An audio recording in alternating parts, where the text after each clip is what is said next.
Salut à tous, aujourd'hui vous embarquez avec moi dans un vlog assez unique puisqu'on est sur un circuit au cœur d'une île des Caraïbes pour rouler en radical SR3.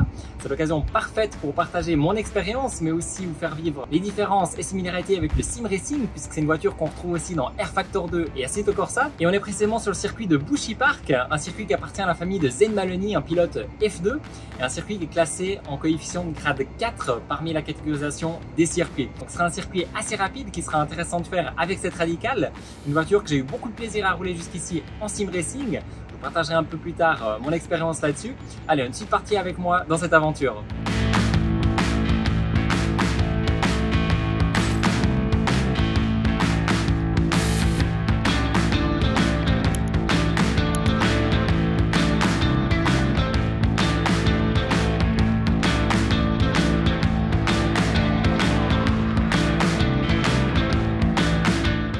Bon, ici sur ce circuit, la température extérieure est d'environ 32 degrés à l'ombre, donc il va faire assez chaud. Ça me rappelle un peu mes courses au sud de la France en karting. Bon, on est bientôt parti, là on va aller gentiment allumer la radicale pour réchauffer le moteur et puis ensuite on va partir pour le roulage.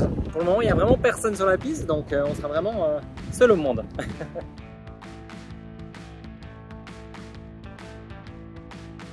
Nous voilà avec la radicale SR3 derrière moi, une voiture quand même assez impressionnante, une voiture qui me fait un peu penser aux SN LMP avec les cockpits ouverts. Je vais vous dire que la première fois que j'ai roulé sur une radicale en Sim Racing, c'était il y a 1 ou 2 ans je crois.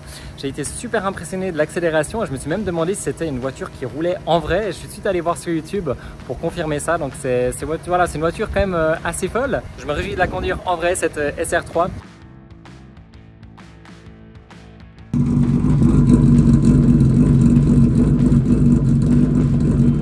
Voilà, la voiture est en route, maintenant on va aller se préparer et on va commencer par 4 tours avec l'instructeur, suivi de 4 tours conduits par moi-même. Ça va être vraiment cool, je me réjouis de voir ce que ça donne sur le circuit de Bushy Park. Allez, on essaie de partir pour la suite.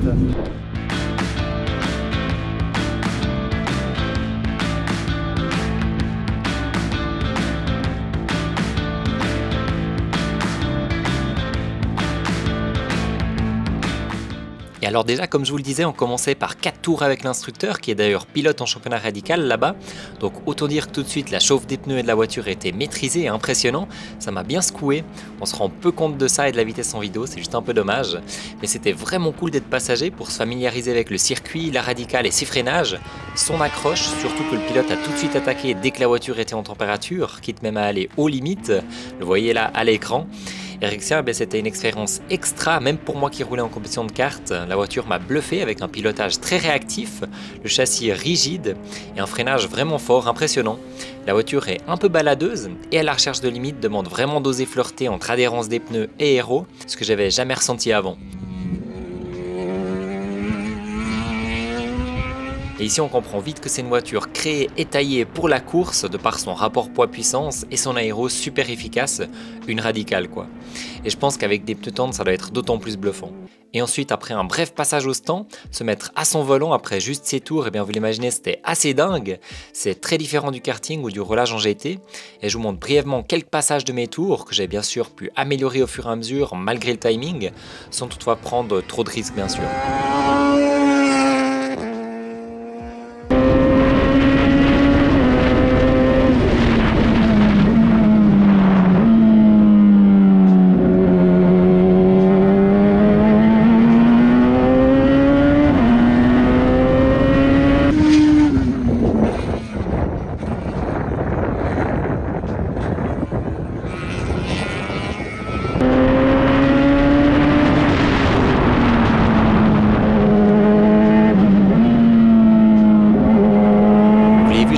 De marge avec les bords de piste ou en virage, mais sincèrement c'était incroyable de piloter cette SR3 en vrai et juste en 4 tours avoir les sensations sur une voiture assez atypique et que j'appréciais déjà beaucoup en Sim Racing. Autant dire que c'est la même chose mais en x100. Et alors c'est sûr qu'avec un passager c'est plus lourd, mais l'instructeur était quand même bien utile pour me rappeler certains repères et laisser beaucoup de liberté, donc c'était parfait. Voilà en quelques mots mon feedback. Maintenant je vous partage mon ressenti à chaud sur place avant de basculer au simulateur pour vous décrire mes impressions de comparatif avec le Sim Racing.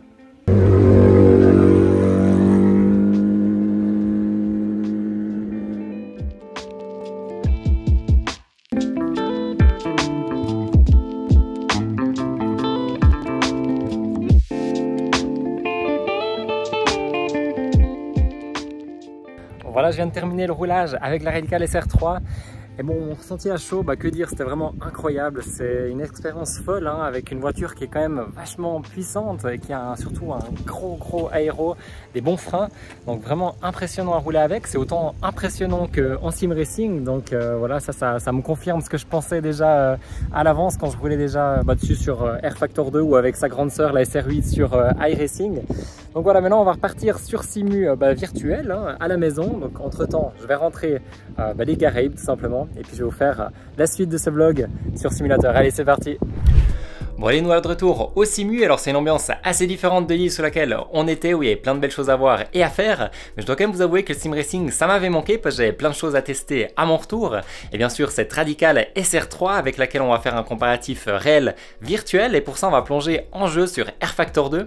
Un jeu qui propose une très bonne physique et qui propose cette voiture en natif, contrairement à Assetto Corsa qui propose qu'un mode de cette voiture. Et donc on s'embarque avec moi sur le jeu maintenant avant de faire une petite conclusion de tout ça. Allez, c'est parti! Allez, nous voilà sur Air Factor 2, on va tout de suite partir en jeu avec cette Radical SR3 et je choisis pour ça le circuit de Oulton Park qui à mon sens ressemble un peu à Bushy Park puisque c'est un circuit quand même assez technique avec quelques virages plutôt serrés et d'autres un peu plus rapides, donc ça va être un bon point de début pour comparer et ensuite je vais basculer sur d'autres circuits et je vous ferai le retour par dessus. Allez, on est parti en jeu. Bon, ce qui est sûr, c'est que ça fait beaucoup moins peur d'être ici devant un écran qu'en vrai sur une Radical sur laquelle vous n'avez jamais roulé.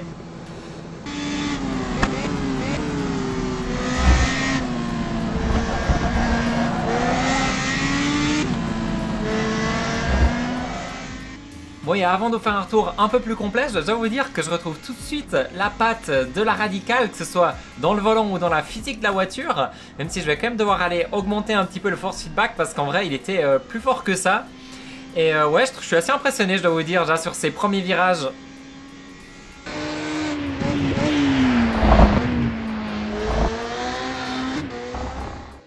Et comme je disais dans mes premiers ressentis au volant, je vous avoue avoir été étonné de la ressemblance qu'il pouvait y avoir dans le comportement de la voiture et au volant, bien que le réel soit très difficilement comparable tellement il y a d'autres sensations, surtout comme vous le savez dans le corps et dans le bassin en particulier, sans parler de l'impression de vitesse, et bien cette SR3 sur Air Factor 2 m'a vraiment donné un excellent ressenti visuellement et dans le volant par rapport à ce que j'ai vécu quelques tours en vrai, et j'y avais beaucoup roulé dessus quand le nouveau multijoueur de RF2 était sorti, comme elle était proposée en licence rookie, je l'avais vraiment bien aimé, et maintenant après avoir pu la comparer au réel, je peux vraiment confirmer qu'elle est autant folle qu'en vrai. Elle a le même côté joueur où on sent que la voiture peut vite survirer ou sous-virer dû à la rigidité de son châssis. Et ça c'est très bien fait en sim racing, même si en réel elle est quand même un peu plus posée au sol et lourde.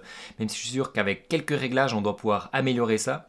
Et comme elle n'a pas d'aide, la direction en vrai est assez dure. Et vous l'avez entendu quand j'ai fait mes premiers tours sur RF2, j'ai tout de suite pensé à augmenter le force feedback pour que ça y ressemble plus. Par contre en vrai il y a quand même moins de vibrations et travail au volant je dois dire. On le voit en regardant les onboards, c'est peut-être un peu exagéré sur Air Factor, mis à part bien sûr quand on a certaines corrections à faire. Donc finalement, au global, j'ai été très surpris en bien de sa réplique Sim Racing. Alors je sais pas si c'est parce que c'est une voiture de course accessible, que peut-être les développeurs ont pu bien la tester en vrai et finalement la transposer particulièrement bien sur simulateur, mais c'est assez bluffant.